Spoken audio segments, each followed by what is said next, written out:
Hello everyone, this is Vishal and very warm welcome to my YouTube channel English Grammar Platform।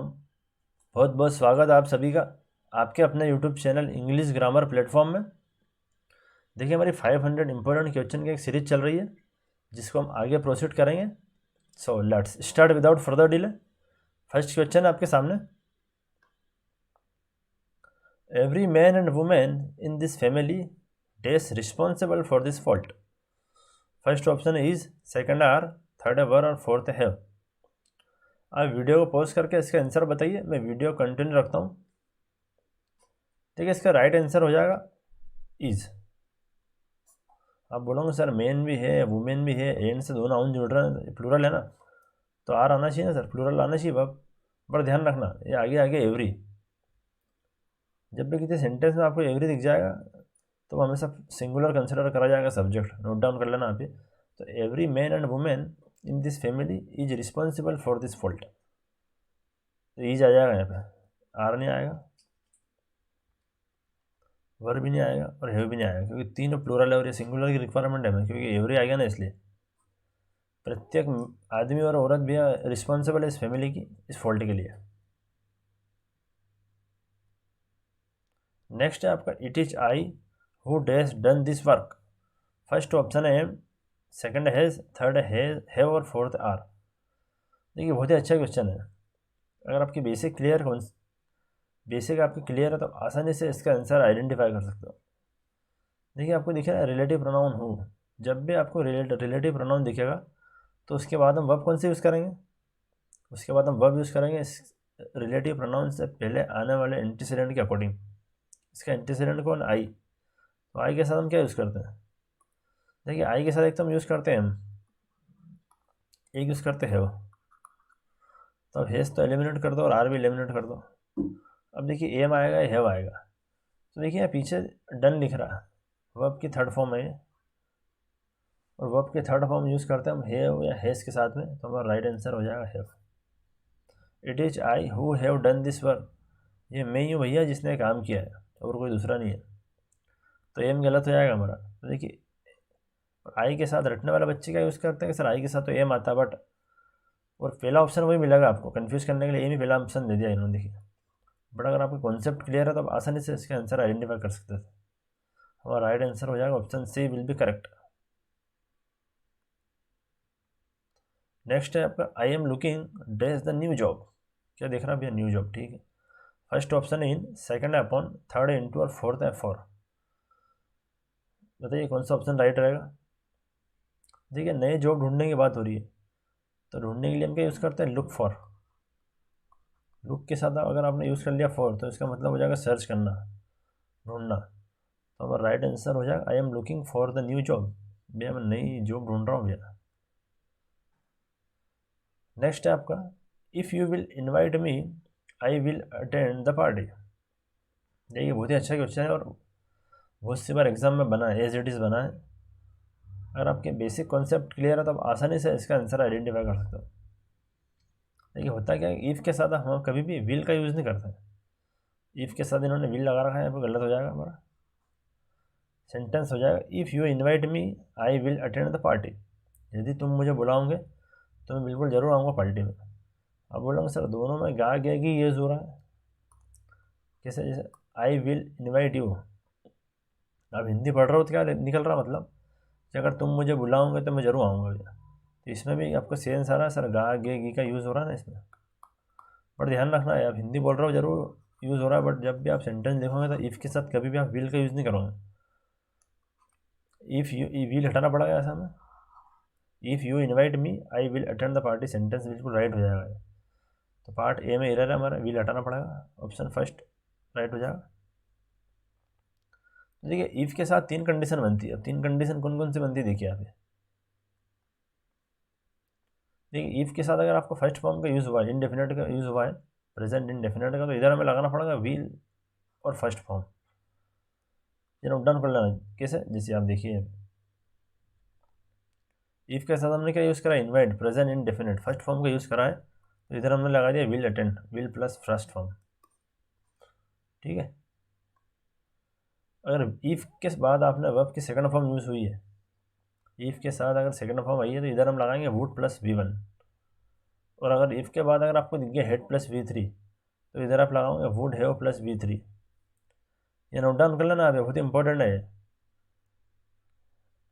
अगर इधर blank पूछेंगे तो आपको इधर देख के आंसर लगाना है, और अगर इधर ब्लैंक पूछा उन्होंने तो इधर देख के आपको आंसर लगाना है। देखिए कैसे आप।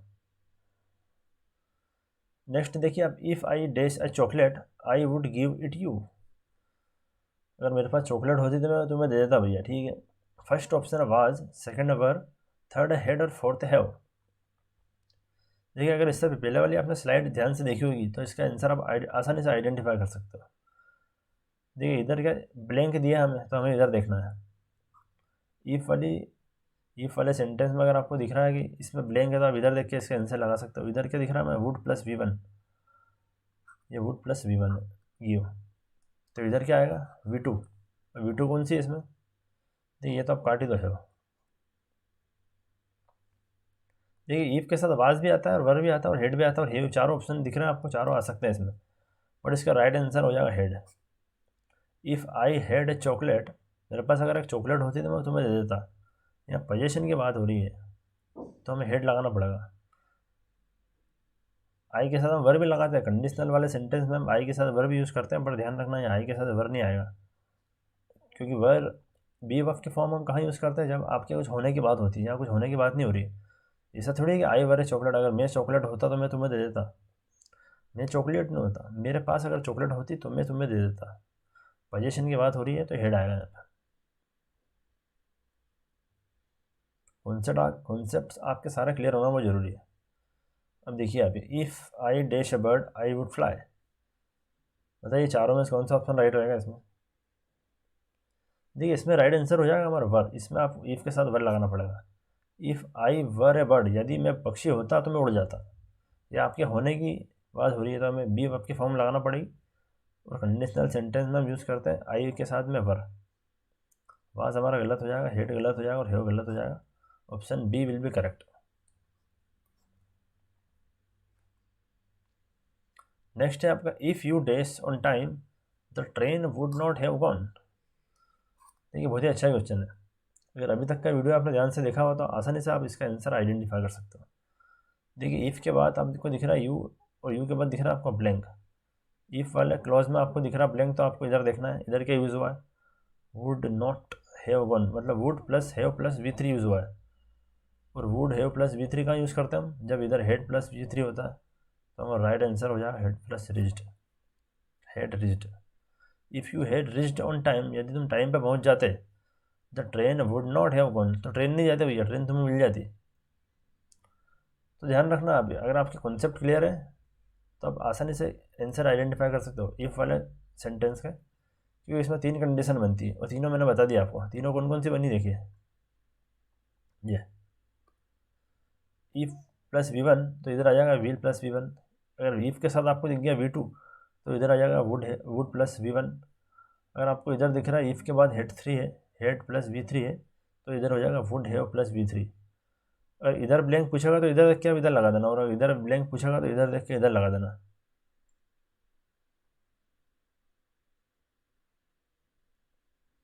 तो इसका राइट आंसर हो जाएगा हेड रिज्ड।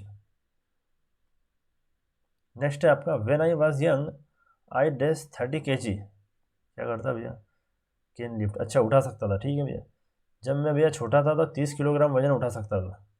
फर्स्ट ऑप्शन है कैन लिफ्ट, सेकंड है कैन लिफ्टेड, थर्ड है कुड लिफ्ट, और फोर्थ है कुड लिफ्टेड। देखिए बहुत ही अच्छा क्वेश्चन है और बहुत बेसिक क्वेश्चन है। अगर आपके बेसिक क्लियर हो तो आप आसानी से आंसर बता दोगे। आंसर एलिमिनेट करके भी आप आसानी से आंसर तक पहुंच सकते हो। देखिए कैन लिफ्ट, मॉडल वर्ब के बाद हमेशा वर्ब की फर्स्ट फॉर्म का यूज़ करते हैं, तो देखिए सेकंड तो ऐसे एलिमिनेट हो जाएगा, इन्होंने लिफ्टेड कर दिया गलत हो जाएगा, और फोर्थ भी कट जाएगा, यहाँ भी लिफ्टेड कर दिया। अब देखिए पास्ट की बात हो रही है तो हमारा राइट आंसर हो जाएगा option B. When I was young I could lift 30 kg। जब मैं छोटा था तो अब 30 किलोग्राम वजन उठा सकता था भैया। अब मैं 180 साल का हो गया हूँ तो अब थोड़ी उठे मेरे से। ध्यान रखना, छोटा था जब उठा देता, अब नहीं उठे मेरे से, उम्र ज़्यादा हो गई ना। नेक्स्ट आपका, ही डैश हिज कार 4 weeks एगो। क्या कर लिया भैया इसने कारण? अच्छा भेज दिए, ठीक है। देखिए आपको कीवर्ड दिख रहा है एगो। एगो किसका कीवर्ड है? अगर आपको पता है तो आसानी से आप बता दोगे आंसर। देखिए एगो है पास्ट इंडेफिनिट का कीवर्ड, तो हमारा राइट आंसर हो जाएगा सोल्ड। ही सोल्ड हिज कार 4 वीक्स एगो। 4 सप्ताह पहले कार बेच दी भैया इसने। तो ध्यान रखना, कीवर्ड की अच्छी समझ है तो आप किसी भी क्वेश्चन के आंसर तक पहुंच सकते हो। नेक्स्ट है आपका, if you pass the exam you should dash. देखिए बहुत ही अच्छा क्वेश्चन है। अब आप हो सकते थोड़ा कन्फ्यूज हो जाओगे, सर आपने तो बताया था जब भी इफ के बाद आपको वर्ब की फर्स्ट फॉर्म दिखेगी तो इधर आप लगाओगे वुड प्लस वर्ब V1। और ध्यान रखना वुड की जगह आप शुड भी लगा सकते हो। अगर क्वेश्चन में देखना पड़ेगा हमें कि वुड की रिक्वायरमेंट है या शुड की रिक्वायरमेंट है। ये जो मैंने बताया था ना आपको, वुड प्लस V1 तो वहाँ शुड भी आ सकता है। वुड हैव प्लस V3 की जगह शुड हैव V3 भी आ सकता है, ध्यान रखना। बट समझना पड़ेगा कि क्वेश्चन में पूछा क्या गया है। अब इसका आंसर बताइए आप। देखिए इधर तो आपको दिख रहा है V1, तो इधर क्या आएगा? You should practice. तो प्रैक्टिस तो चारों में दिख रहा है आपको, तो बताइए कौन सा राइट है। देखिए हमें वर्ब की रिक्वायरमेंट है, ये हो गया सब्जेक्ट, ये हो गया मॉडल वर्ब, और मॉडल वर्ब के बाद हम यूज़ करते हैं मेन वर्ब की फर्स्ट फॉर्म। तो बताइए वर्ब कौन सी है इसमें? ठीक है, ये तो आप काट ही दो, प्रैक्टिस्ड और प्रैक्टिस्ड। अब आपकी फर्स्ट फॉर्म कौन सी है? ये प्रैक्टिस है या ये लगा है? देखिए इसका राइट आंसर हो जाएगा ऑप्शन सी। इसमें दिक्कत कहाँ है? देखिए इसमें सी है, इसमें भी सी है, इसमें एस है और इसमें भी एस है। तो ध्यान रखना आप, ये जो सी वाले रहते हैं ना सब नाउन होते हैं। कि सर कैसे? जैसे प्रैक्टिस, यहाँ सी दिख रहा है आपको, ये ऊपर वाला नाउन है। अगर नाउन की रिक्वायरमेंट होती ना हम तो ये लगाते हैं, बट यहाँ पे वर्ब की रिक्वायरमेंट है। मॉडल वर्ब के बाद हम वर्ब के फर्स्ट फॉर्म का यूज़ करेंगे, तो हमारा राइट आंसर हो जाएगा option C. If you pass the exam, अगर तुम एग्ज़ाम पास करना है तो यू शुड प्रैक्टिस, तो तुम्हें प्रैक्टिस करनी चाहिए भैया। तो ऑप्शन सी राइट हो जाएगा हमारा।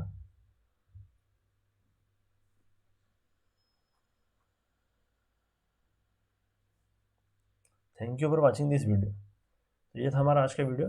आई होप आपको वीडियो पसंद आया होगा। तो वीडियो पसंद आया तो इसको लाइक और शेयर करना ना भूलें।